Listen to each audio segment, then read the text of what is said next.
Sosok Ahmad Saougi, konten kreator, minta maaf usai viralkan bocah kelaparan di Bogor, dituding melanggar hukum.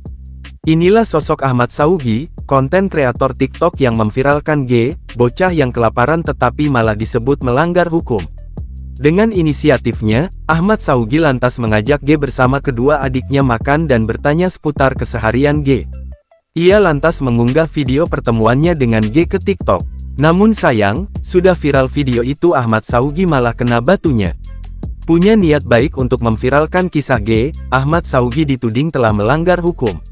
Padahal imbas dari viralnya video soal yang diunggah Ahmad Saougi, sekeluarga jadi banyak dapat atensi. Termasuk dari pihak Kecamatan Bojonggede hingga netizen di media sosial. Namun beberapa hari setelah viral, Ahmad Saougi justru membuat pernyataan mengejutkan. Dalam video terbarunya di TikTok, Ahmad Saougi menyebut dirinya telah salah karena memviralkan kisah Ahmad Saougi mengungkap kesalahannya karena memviralkan sosok dan keluarga. Atas keviralan kisah hingga menyedot perhatian satu Indonesia, Ahmad Saougi minta maaf.